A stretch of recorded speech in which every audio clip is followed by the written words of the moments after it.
Tapi terus tapi udah tapi kilo di Samsu 234. Jadi di bab wudu niku mangke jenengan kepangge hadis tentang wong mangan daging onta. Man akalalah man ibil, sapa wong sing mangan daging unta fal yatawadda, maka becik wudu sapa wong. Niki kronologinya gara-gara mantun sholat maghrib bacaan lek bahasa wong utah. Mari maghrib sholat maghrib, bapak-bapak pengumuman diharap kehadirannya di rumahnya Haji Haji Sukri, ada syukuran akikoh atau pulutan pun budal kabeh. Mari ngoten mangan daging unta, mari mangan balik nang masjid sambil lalu nunggu sholat isya. Karena kalau saya ngantuk, pak sahabat niku ngantuk, mari makan kabeh sama masjid ngantuk, goyang akhirnya bokong diangkat titik tor bunyi saya diarani tuh, tapi posisi tidur. Orang tidur itu gak kru, gak sadar. Rasulullah tidak langsung tunjuk hidup, dibiarkan. Ada gak ilmu wudu, mau iqamah gak ilmu wudu. Akhirnya Rasulullah apa caranya wong iki iso wudu, saya contoh tadi iso wudu dan orang-orang gak tahu kalau dia akhirnya Rasulullah dengan kecerdasannya mengatakan man akalalah mal ibil, sapa wong sing mangan daging unta. Sama masjid kan mari mangan kabeh. Kalian wudu kabeh. Akhirnya sak masjid wudu kabeh. Padahal sing menjadi sasaran sing ngenten iku. Namun kabeh nang masjid iku mangan daging unta. Orang yang enggak pernah belajar hadis, tidak mengerti kronologi hadis ini, mesti menyimpulkan berarti mangan daging batal wudu. Padahal bukan itu. Sasaran Rasulullah adalah sing ngentut tadi penambil wudu, karena ngentut batalkan wudu. Untuk yang lain yang tidak batal itu sing diarani nganyar-nganyari wudu tajdidul wudu, dan itu hukumnya sunnah. Disitulah tajdidul wudu kemudian dibahas muncul tajdidul nikah, nganyar-nganyari. Artinya kepengurusan juga dianyari, di-upgrade. Kecuali bojo gak iso upgrade, Pak. Pun paham ya? Apa sih Pak? Baca duduk utawi nganyar-nganyar. Apa? Reformasi, nganyar-nganyar sunnatun sunnah. Sunnah ini Pak, orang nggak banyak nggak paham. Wahabi salafi itu loh. Sunnah itu apa nih? Kelakuan, apa? Hukum alam. Perilaku, kebiasaan. Tobiyatun kang bangsa patah, wilayatun kang bangsa pangeran. Artinya apa? Pembaharuan itu adalah sunnatullah. Bahasa umumnya, bahasa falsafahnya hukum alam. Lek wong lanang mesti rabi karo wong wadon. Lek wong wadon mesti rabi karo wong lanang. Sama ada gerakan ingin legalitas lanang rabi karo wong lanang. Kata betul. Wong kita kok. Wong menungso sing menungso normal mesti wong lanang seneng wong wadon. Iku kok wong lanang seneng wong lanang. Berarti luwih parah teko wedhus. Wedhus lanang iku Pak, gak usah wedhus, jaran. Jaran niku nopo kok pakai kacamata. Sebab jaran niku jaran lanang lek ketok jaran wadon mesti pengen.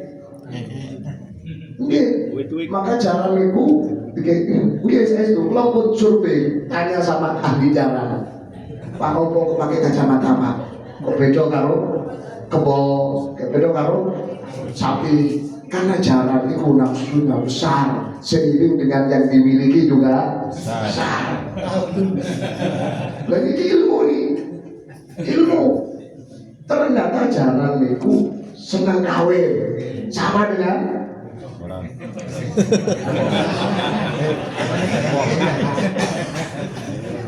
Nah, itu hukum alam. Jadi jenis hukum alam itu seiring dengan berjalannya waktu, lek wong mangan mesti kenyang, lek wong kosong mesti luwe, lek wong loro mesti gak enak makan. Kok ono wong loro doyan mangan? Pasti gak loro. Itu nyun sewu panggil, ojo macam-macam, ben gak krungu wonge. Nyun sewu, wong lanang kepaten bojo wadon. Sedih mboten? Sedih. Kok wong lanang kepaten bojo wadon kok seneng lho. Alhamdulillah aman jare. Wah, kuat. Punya simpanan. Simpanan, wah. Lidzalika karena mengkono at-tajaddudu mengkono kemadkur minat tajaddudi sunnatun qawliyatun ilahiyatun kana ono Allah subhanahu wa ta'ala yursilu khabarikana tarfa'ul isma tansibul khabar jumlah yursilu iku utus sapa Allah ar-rusula ing pira-pira utusan. Yursilu al-rusula. Orang yang nggak pernah belajar nahwu sorof, yursilu diartikan bakal mutus, karena memang salah satu zamannya film mudhari atau zaman istiqbal salah satunya. Tapi selain istiqbal dulu hal, dan film mudhari itu zamannya hal wal istiqbal. Makanya mengapa orang sholat berjamaah di kalangan teman-teman salafi wahabi itu banyak salah paham. Mohon maaf, kalau praktek ngapun gini. Ya saya kang itu waktu mau rukuk sip lalu muni, gerak sip lalu muni. Ternyata setelah mana dalil baca hadis, ternyata hadisnya sama dengan hadis yang kita baca. Cuma mereka tidak paham faedah dari film mudhari. Film mudhari itu diartikan istiqbal terus, padahal ada yang pernah hal. Seperti ini, yursilur rusulah, mengutus bukan akan mengutus. Allah selalu mengutus gitu.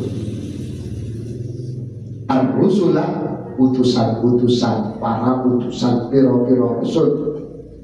Al-wahidah nyatani siji ing siji utusan ifral wahidin ing dalem burini utusan kang liyane. Setelah diutus Nabi Ibrahim, diutuslah Nabi putranya Ibrahim namanya Nabi Yakub. Nabi Yakub dulu. Nabi Yakub, Nabi Ismail, Nabi Ishak. Setelah Nabi Ishak nanti muncul Nabi Yakub. Nabi Yakub gelarnya Abdullah, bahasa Arabnya, bahasa Ibraninya Israel. Isra hamba, il itu Allah, Israel hamba Allah, bahasa Ibrani. Kemudian nanti di bawahnya Nabi Yakub muncul Nabi Yusuf dan seterusnya sampai Nabi Isa alaihissalam, itu dari Ishak. Sementara dari Nabi Ismail muncul Nabi terakhir sampai Nabi Muhammad. Makanya mengapa orang-orang Bani Israel, orang Nasrani dan non-Muslim itu tidak suka terhadap Islam? Bukan pada Islamnya aslinya, karena dianggap Muhammad itu bukan dari trah Israel. Kenapa? Ismail putus, gak ada nasabnya itu. Kalau bahasa sekarang ya, putus.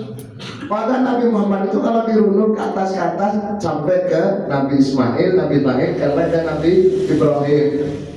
Dengan Nabi Isa ke atas sampai ke Nabi Yakub ke Nabi Ishak, Nabi Ibrahim. Berarti aslinya antara kaum Nasrani yang sekarang itu dengan kaum Muslimin posisinya lebih tinggi Muslim, karena yang Muslim dari Nabi Ismail kakaknya Nabi Ishak, sedangkan Nabi Ishak dan turun ke Nabi Yakub, orang Nasrani ke Nabi Yakub, berarti aslinya itu lebih di bawah.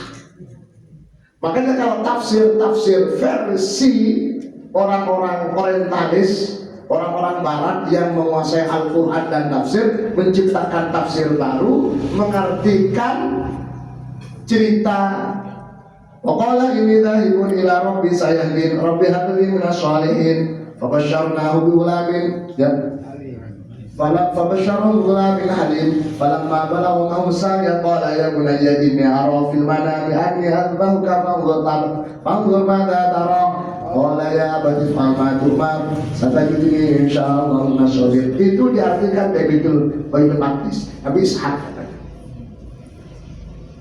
Padahal itu adalah Nabi Ismail. Apa bukti fakta sejarah yang tidak bisa dibantah?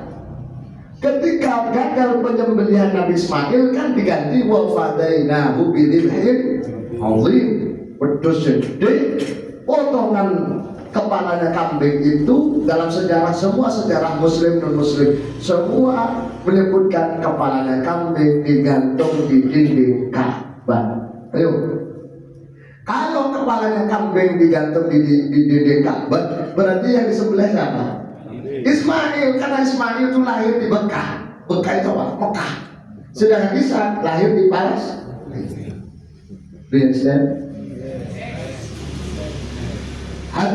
Jadi Allah mengutus utusan satu persatu. Paling tidak kalau bahasanya Rasulullah nanti dalam riwayat Imam Al-Hakim ya. Imam Al-Hakim dari Abu Hurairah, kan saya sempat catat riwayat Abu Dawud sahih, Imam Al-Hakim dalam kitab Al-Mustadrak ala Sahihain, Imam Al-Baihaqi dalam Sunan Al-Baihaqi dari Abu Hurairah radhiyallahu anhu, innallaha yab'atsu li hadhihi al-ummah ala ru'si kulli mi'ati sanatin may yujaddidu laha dinah. Allah akan mengutus baik utusan ataupun seorang reformis dalam setiap 100 tahun. Siapa saja 100 tahun sejak Rasulullah ini jalan-jalan dikeluarkan ini khusus jamaah Nahdiyin wal Nahdiyat MWC Kubang. Coba ngomong gitu, ini rahasianya.